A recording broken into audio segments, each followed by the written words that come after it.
nos ubicamos después de la Segunda Guerra con la creación de las Naciones Unidas, con el plafón de los derechos humanos como base de nuestra vida en común, como marco.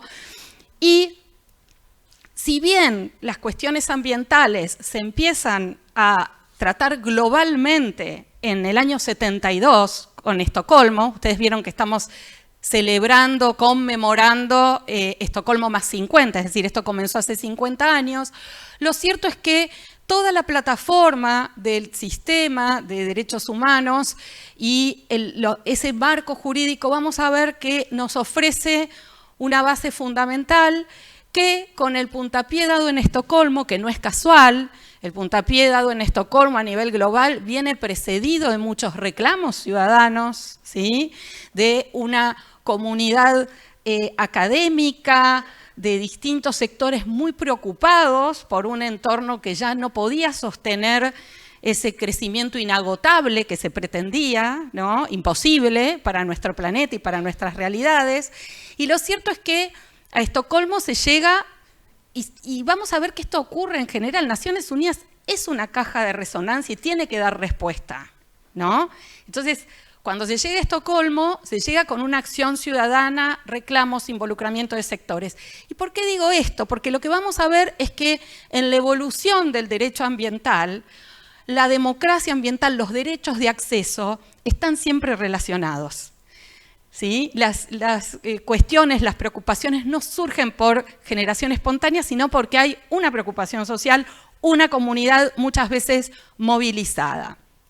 Y lamentablemente a veces, o muchas veces reaccionamos después de que los conflictos ocurren y no previamente. Entonces, lo que vamos a ver es que en la historia y en la evolución de lo que es hoy el derecho ambiental, el marco también internacional que da el contexto al Acuerdo de Escazú, ha tenido mucho que ver el abordaje internacional con las distintas convenciones, con las conferencias globales, como les decía, Estocolmo 72, la conferencia de Río 92, que fue también muy importante por una serie de principios con los que avanzó, como el preventivo, como el precautorio, que nos obliga a actuar aun cuando no exista certeza absoluta respecto de un daño que va a acaecer, pero sí si existe un peligro de daño grave e irreversible, debemos actuar, y por eso es que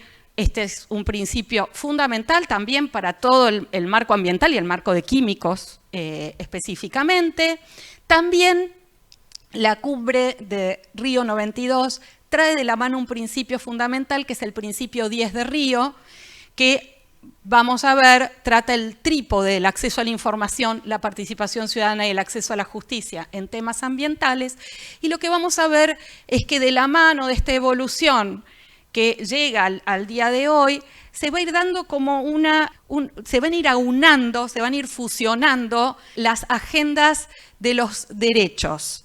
Les decía, la base de derechos humanos, pero el derecho ambiental surge per se en el 72, y lo que vamos a ver es que el marco, el protocolo de San Salvador de la Convención Americana, trata posteriormente el derecho al medio ambiente sano, el derecho humano al medio ambiente sano. Entonces allí vemos que las agendas se van aunando, se van integrando, para luego llegar, previo al 92 y posteriormente, al concepto de desarrollo sostenible que se presenta en la Cumbre de la Tierra, y que justamente lo que nos plantea es la necesidad de integrar el crecimiento económico, la inclusión social y la protección ambiental. Y va a llegar con la cumbre de Río más 20 a lo que va a ser el origen de la negociación de Escazú, que ahora lo vamos a tratar un poquito más, y también la negociación de la llamada Agenda 2030, que hoy nos presenta los Objetivos de Desarrollo Sostenible. Esto es muy sucinto y tiene que ver con esta evolución a nivel internacional que va de la mano de una serie de acuerdos multilaterales muy importantes, ¿sí? Cambio climático, biodiversidad, químicos, para mencionar las líneas de lucha contra la crisis climática, luchas contra la crisis de la biodiversidad y también lucha contra la contaminación.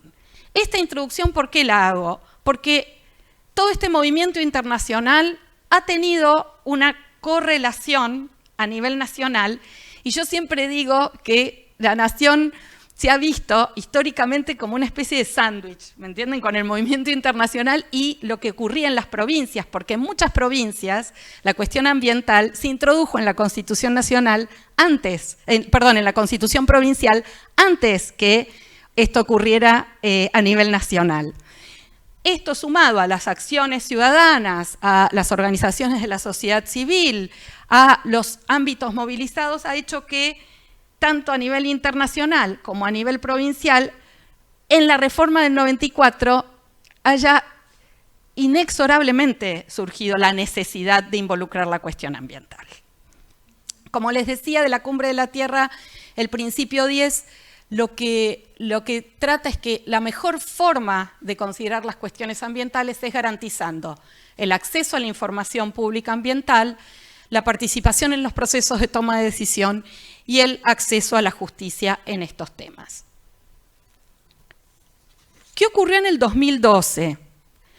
Las conferencias globales vinculadas al medio humano, después vamos a ver al medio ambiente y posteriormente al desarrollo sostenible, se hacen en realidad cada 10 años. Lo que pasa es que tenemos Estocolmo, en el medio fue Nairobi en el 82 y en el 92 vino la Cumbre de la Tierra, que fue muy prolífica, y antes, en Río más 10 fue en Johannesburgo.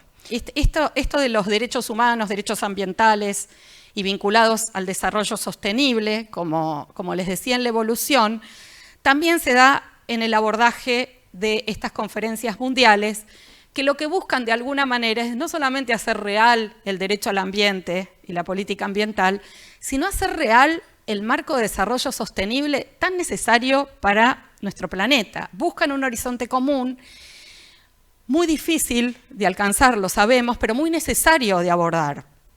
Y en este contexto, Río más 20, yo recuerdo estar allí y siempre lo comento, así que lo puedo decir, cuando termina la conferencia de Río más 20, estaba muy frustrada, porque dije, ¿cómo puede ser? De las declaraciones, uno ve la declaración de Estocolmo, la declaración de Río, son declaraciones redonditas, con principios bien escritos, y uno ve la declaración de Río más 20 mucho más extensa, que muchas veces eso ocurre cuando cuesta que las partes se pongan de acuerdo.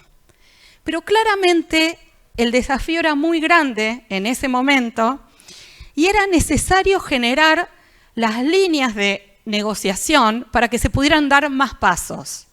Porque claramente, si queremos apuntar al desarrollo sostenible y a la Agenda 2030, que surge luego, pero en ese momento había mucha preocupación por la desigualdad, ¿sí? La necesidad de abordar en forma integral el crecimiento económico, la protección ambiental y la inclusión social, y la necesidad de medir el progreso de una manera que no fuera solo con el Producto Bruto Interno, ¿no? Tan limitado, lo sabemos, allí no está el ambiente ni la depredación de los recursos. Bueno, entonces, obviamente surgieron dos procesos que fueron muy positivos de Río más 20. Uno fue el que luego finalizó con la Agenda 2030, 3 años más tarde, en el 2015. La Agenda 2030, una agenda que contiene 17 objetivos de desarrollo sostenible con 169 metas, que también estuvo acompañada de todo un proceso de análisis y líneas para ver cómo financiar esta Agenda 2030 con el comité que se crea allí en Río más 20 en el 2012. Y no es menor, porque hay una referencia constante, es un horizonte común muy importante, basado en el multilateralismo, muy importante en nuestro mundo, en ese momento, y ahora creo que pasa el tiempo y vuelve a la agenda y ve lo necesario que es continuar apoyándola y sosteniéndola como horizonte común. Esto como les decía, se inicia en el 2012 y otro proceso que se inicia allí es el de la negociación que luego va a finalizar con un acuerdo regional, que es el de Escazú, en materia de acceso a la información, participación ciudadana y acceso a la justicia. Esta necesidad se venía viendo hacía tiempo y claramente comenzó allí un proceso de negociación de este acuerdo regional para una región de mucha importancia y con mucha violencia como la nuestra. Entra en vigencia el año pasado, ¿sí? Pero se adopta en el 2018 y entra en vigencia el año pasado. Y ya se realizó la primer COP este año en Chile, la primera conferencia de las partes. Bueno, como les contaba Maru, esta placa resume de alguna manera todo este proceso. Nos parecía interesante contar, digamos, qué hubo atrás de la aprobación del Acuerdo de Escazú, cómo se llega, y sobre todo mostrar esta interrelación entre derechos humanos, derechos de acceso y el medio ambiente, o el ambiente sano, porque, como les decía Maru, es la base del derecho ambiental y de nuestro trabajo también. Y por eso este acuerdo regional está anclado en el principio 10 de Río y busca profundizar los principios democráticos y la cohesión social, generar confianza en las decisiones públicas y intentar eliminar estas brechas o asimetrías y prevenir los conflictos socioambientales. Lo que, como se imaginan, es súper ambicioso. Pero por eso es tan importante y tan necesario este acuerdo.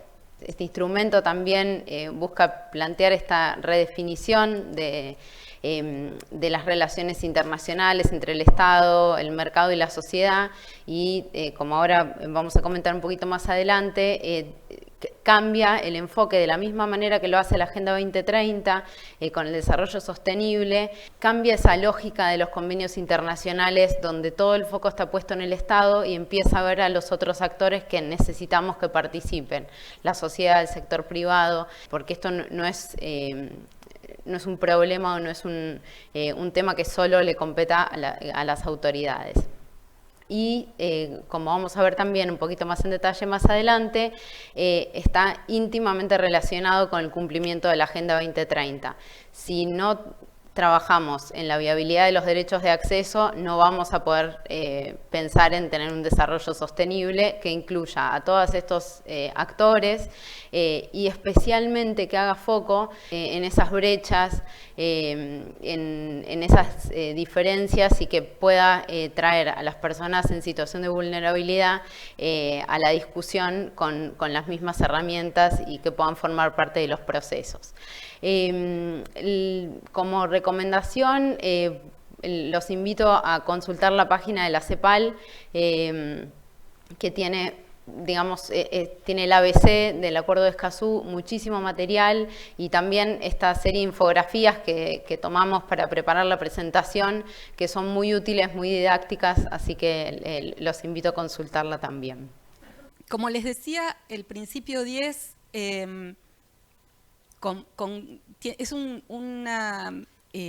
combina los derechos de acceso. ¿Por qué? Porque de alguna forma, si no accedemos a la información pública ambiental, que es de todos, es de la comunidad, ¿sí? La administra el Estado, pero la información pública ambiental pertenece a la comunidad.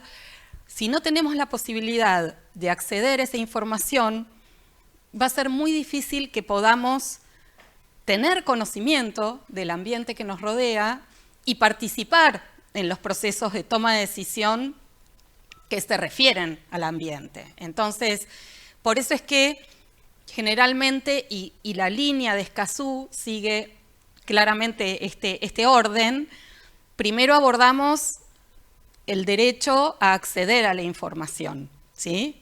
Luego, si queremos participar en el proceso de toma de decisión, no es solo acceder a la información, sino también ser convocados, convocadas y tener la posibilidad de participar en los procesos de toma de decisión desde su inicio, que esto vamos a ver que Escazú lo considera muy expresamente y con pautas claras. Por último, pero no menor, el acceso a la justicia, que es la base del Estado de Derecho. El derecho al ambiente se reconoce, pero tenemos que también tener la posibilidad de ir a la justicia si el mismo es vulnerado. Entonces, en el principio 10, lo que vamos a ver es que el acceso a la justicia está vinculado no solamente a si no me conceden el acceso a la información pública ambiental, o no me conceden el acceso, o no me reconocen, mejor dicho, el acceso a participar en los procesos de toma de decisión, sino también si es vulnerado el derecho al ambiente, ¿sí? Entonces, la convergencia de estos 3 accesos es clave para hacer real la democracia ambiental, la participación ciudadana en materia ambiental y una toma de decisiones cada vez más integrada y participativa con la comunidad. Fortalece no solo la participación de la comunidad, sino también las herramientas con las que cuenta el decisor, la decisora. Y esto es muy importante en torno a este principio 10. Yo les voy a contar muy brevemente un poquito sobre este convenio de Aarhus, que es un antecedente que tiene Escazú, que es básicamente es el hermano europeo de Escazú para Latinoamérica. Es muy importante porque fue el primer convenio internacional que toma, que regula el principio 10, es la Convención sobre Acceso a la Información, Participación del Público en la Toma de Decisiones y Acceso a la Justicia en materia ambiental, que se firmó en 1998 entre distintos países de Europa y la Unión Europea. Después se sumaron algunos de Asia Central y está vigente desde octubre del 2001, con 47 estados parte. El objetivo es hacer foco en estos 3 accesos también, el acceso a la información, la participación del público y la justicia en materia de ambiente, y hace foco en esta responsabilidad de los gobiernos y la protección ambiental, pero también ya trae la participación de los distintos actores. Hace foco, tal como va a ser después de Escazú, en esta necesidad de la interacción entre el público y las autoridades en un contexto democrático. Los derechos de acceso son fundamentales para hacer real la Agenda 2030. Los y las invito a visitar la página de Naciones Unidas y del PNUD, donde están detallados los objetivos, las metas, comentarios a nivel global, ¿sí?, de las mismas, y también al Consejo Nacional de Políticas Sociales, donde está la información de Argentina, ¿sí?, respecto de los distintos informes que se han ido presentando, donde el Ministerio de Ambiente tiene un rol de mucha importancia porque varios de los indicadores que están presentes en varios de estos objetivos vinculados a ambiente tienen como insumos información de mucha importancia del mismo Ministerio. El Acuerdo de Escazú, como les decía, el proceso de negociación, y como bien lo manifestaba Meli, tuvo en especial estas reuniones que entre 2014 y 2018 fueron 13, y algo muy importante del Acuerdo de Escazú, que yo creo que es para tomar en cuenta, que predica con el ejemplo, porque su proceso de construcción fue también participativo. Fue con participación de los países negociadores y representantes del público, que si bien ha sido una participación con voz y sin voto, ha sido muy considerada en las distintas instancias del proceso. Un colega también muy querido, que es director de la FARC, Andrés Napoli, es representante del público, ¿sí?, actualmente, y está ahora en proceso de votación de los nuevos representantes del público ante Escazú en el ámbito de las organizaciones. 24 países adoptaron el acuerdo en 2018 y, como les decía, el Día de la Tierra del año pasado entró en vigor con 11 ratificaciones y actualmente 13 países son parte. Hace poco Chile, ¿sí? Se sumó, que Chile, ustedes saben que en el origen del Acuerdo de Escazú Chile fue fundamental y estábamos muy a la espera de la buena nueva de que fuera parte del Acuerdo de Escazú, lo cual ha sido un paso muy importante también para la República Argentina y para la región.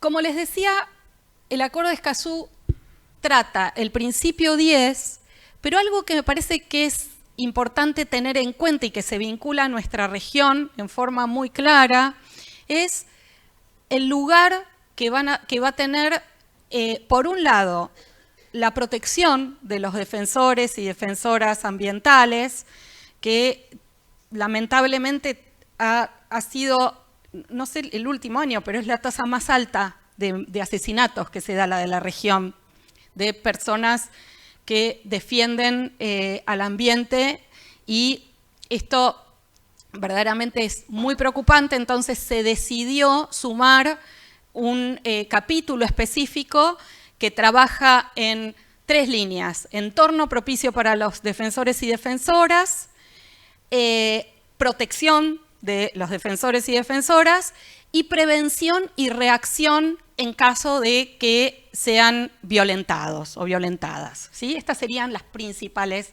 líneas. Por otro lado, algo que el acuerdo incluyó y que es muy importante, y por eso la próxima conferencia de las partes es extraordinaria, porque las conferencias de las partes son cada 2 años. La primera fue en Chile este año, en Santiago de Chile, y la segunda, que va a ser extraordinaria, va a ser en Buenos Aires, en marzo, en el 22 de abril, perdón, porque es para los Días de la Tierra, ¿no? Se convocan. Va a ser aquí en Buenos Aires. Pero algo que me parece muy importante resaltar y que trae el acuerdo es la temática de fortalecimiento de capacidades, que está bien que en esto, y cooperación, hay referencias o consideraciones que se han tenido a Aarhus, al acuerdo que comentaba previamente a Meli en relación a Europa, ¿no? y otras partes, pero hay una consideración muy concreta de varios aspectos necesarios en la región para fortalecer. Y eso es lo que también le da a Escazú mucho valor. Algo que me parece que es muy importante resaltar es la igualdad. La igualdad en el centro, ¿por qué? Porque también Escazú presta especial consideración a los grupos en situación de vulnerabilidad. Y esto es fundamental en una región con los índices de desigualdad, que por otra parte se han exacerbado con el COVID-19 y que son generalmente los grupos más afectados por la crisis climática, por la polución, son los grupos en situación de vulnerabilidad. Y en esto, cuando vemos a los distintos relatores, relatoras de derechos humanos, ambiente, clima, vamos a ver que esta situación de vulnerabilidad se vincula a pobreza, género, grupos étnicos, edad o situación migratoria, discapacidad, ¿sí? Entonces, esto va a ser muy importante también como consideración específica del acuerdo para la región, porque claramente, aparte, no solo en búsqueda de la igualdad es necesario considerar a los grupos de situación de vulnerabilidad, sino también porque muchas veces son también los y las protagonistas, son agentes de cambio fundamentales, porque paradójicamente son las y los más valiosos en relación a los ecosistemas, ¿no? Entonces, me parece que en esto van a continuar luego con las especificidades de género y ambiente, ¿no? Pero esto no es menor y es muy importante como una característica distintiva del acuerdo que cobra muchísimo valor para nuestra región. Van a ver que hay un objetivo de desarrollo sostenible, que es el que tiene que ver con transparencia, instituciones justas, que es el 16, que es de alguna manera el que más se vincula directamente con el principio 10 de Río y con el Acuerdo de Escazú, que a su vez vamos a ver que los objetivos de desarrollo sostenible de agua, energía, clima, biodiversidad también están alcanzados, pero con la perspectiva del acceso. Y allí está el Objetivo de Desarrollo 16. Como comentábamos, el derecho humano al ambiente es reconocido no solo y muy importante en el Protocolo de San Salvador de la Convención Americana, como el derecho al medio ambiente sano, ¿sí?, sino también al contar con los servicios públicos básicos, vitales, ¿sí?, y la obligación de los Estados partes de promover a este derecho. Por otro lado, les recomendamos, si les interesa la lectura, de una opinión consultiva de la Corte Interamericana de Derechos Humanos del 2017, que trata específicamente el derecho humano al medio ambiente sano y la necesidad de aunar en la aplicación del derecho al ambiente y la política ambiental y del desarrollo sostenible, todo el sistema de derechos, las fuentes del sistema de derechos humanos con las fuentes del derecho ambiental. Y esto es clave para, en torno a esta interdependencia de los derechos, del derecho al ambiente con otros derechos humanos, que está muy presente en los tratados internacionales y muy presente en Escazú, especialmente considerado, porque Escazú trata especialmente el derecho humano al medio ambiente sano. Les dejamos también como información el reconocimiento de la Asamblea General de Naciones Unidas, que tuvo lugar hace muy poquito en relación al derecho al humano a un medio ambiente limpio, saludable y sostenible. Meli. Ver muy rápidamente, pero cuál es la estructura básica, ¿no?, del acuerdo. Bueno, también los invitamos a que lo vean, a que lo consulten. El texto es muy accesible, es muy interesante por el nivel de detalle que tiene en el reconocimiento de los tres accesos. Y bueno, básicamente su objetivo es garantizar la implementación plena y efectiva en toda América Latina y el Caribe de estos derechos de acceso a la información, a la participación, a la justicia. También la protección de los defensores ambientales y trae una serie de principios que ustedes saben que las declaraciones de principios son claves para la interpretación de los textos jurídicos. Y muchas veces, especialmente el acceso a la justicia, se dio a través del reconocimiento y la operatividad de estos principios. Luego trae una serie de disposiciones generales que tienen que ver, nuevamente, como les decía Maru, con el reconocimiento del derecho a vivir en un ambiente sano. Son los estados quienes deben tomar las medidas para la implementación del acuerdo, pero además orientar y asistir al público en el ejercicio de estos derechos. Esto es una disposición clave que se vincula también con lo que es el fortalecimiento de capacidades y cooperación, que tiene un eje estratégico en lo que es la educación ambiental. Bueno, también entender de que este acuerdo es un piso y no un techo en el reconocimiento de derechos y actúa de alguna manera en el nivel internacional de la misma manera que los presupuestos mínimos o estándares mínimos en la legislación nacional. Es decir que para arriba podemos crecer todo, pero tenemos que asegurar este piso mínimo de derechos. Y bueno, tiene estos 4 pilares, que información, participación, acceso a la justicia y reconocimiento a los defensores en derechos humanos, su protección. Y también este capítulo interesante de fortalecimiento de capacidades, siempre interpretado sobre la base de las prioridades y necesidades nacionales, que esto también es una cláusula muy importante a la hora de trabajar los convenios internacionales y todos estos instrumentos del derecho internacional, sobre todo con este foco de pensar en no dejar a nadie atrás y de trabajar con las personas en situación de vulnerabilidad. Y también trae un apartado interesante sobre lo que es el intercambio de información entre los distintos estados parte y el secretariado de este acuerdo desarrolló de la mano de CEPAL un observatorio, que es el Observatorio del Principio 10, donde ahí pueden encontrar toda la información de la región, de cómo estamos sobre los temas del Acuerdo de Escazú.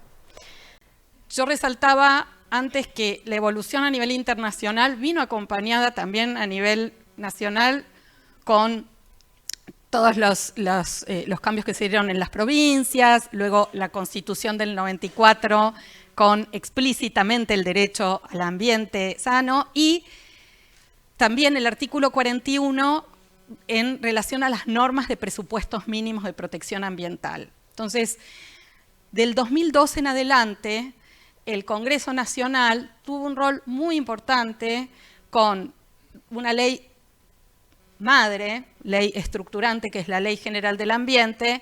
¿Y por qué digo esto? Porque tanto la Ley General del Ambiente como la Ley de Acceso a la Información Pública Ambiental, como así también las leyes llamadas sectoriales de presupuestos mínimos de protección ambiental en distintas temáticas, la más reciente de cambio climático, ¿no? Traen herramientas muy concretas en relación al principio 10, junto con la Constitución del 94, ¿no? ¿Y por qué esto es importante? Porque en la República Argentina el involucramiento, tanto y esto ha sido de distintas gestiones, ¿no? En lo que fue la negociación del Acuerdo de Escazú, tanto del Estado argentino como del público, ha tenido que ver con partir de una vara alta en el país, en normativa. Y esto creo que es algo interesante y con mucho activismo, y muchos casos ante la Corte, y definiciones importantes también, el fallo Mendoza, el fallo Salas, por solo mencionar algunos. Entonces, ¿de dónde partimos en nuestro país cuando vemos el acceso a la información ambiental, la participación ciudadana en los procesos de toma de decisión, el acceso a la justicia y las distintas herramientas que nos trae Escazú? Partimos de un estándar alto. Ahora, ¿eso significa que estamos ya a la altura de Escazú? No. Tenemos varios desafíos en las distintas líneas. Por solo mencionar algunos, en acceso a la información, lo que plantea, en suma, a la transparencia pasiva, que es la necesidad de que el Estado responda ante pedidos de información, la transparencia activa, que ya, por ejemplo, en nuestra Ley General del Ambiente, la obligación de un informe anual ambiental existe, pero suma otras cuestiones Escazú, en esta cuestión de la transparencia activa, entre ellas el registro de emisiones de contaminantes y también la necesidad de contar con un mecanismo de revisión independiente que va a tener que generarse en la República Argentina.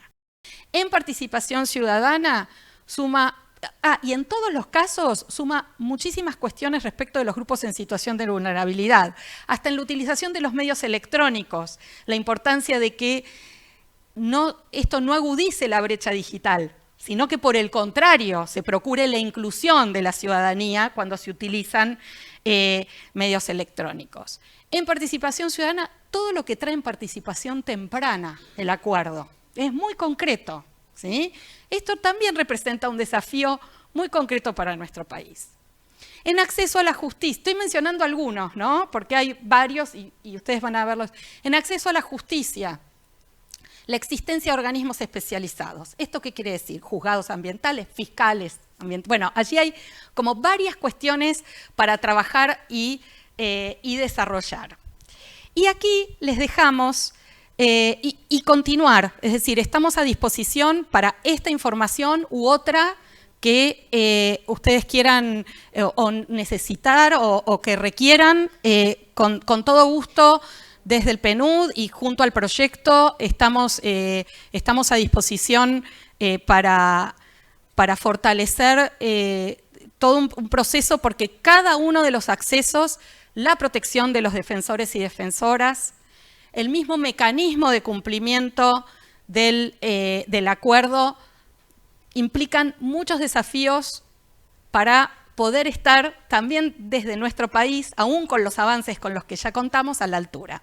Y les dejamos esta información acerca del principio 10 que muestra en América Latina algunos indicadores de cómo estamos. La CEPAL es muy activa y junto también con nuestros colegas de PENUMA en el ir actualizando esta información. Allí van a ver países que han adoptado leyes de acceso a la información pública, sobre 33 en la región 23, 76% de los países incorporaron disposiciones para promover la participación pública en leyes generales sobre el medio ambiente, como nuestra Ley General Ambiental. En justicia, son 20 los países que favorecen que cualquier persona o colectivo pueda ejercer acciones en defensa del ambiente. Y respecto de personas defensoras, 6 países cuentan con instrumentos normativos específicos. Allí también hay claramente un desafío muy importante para la República Argentina. Muchas gracias.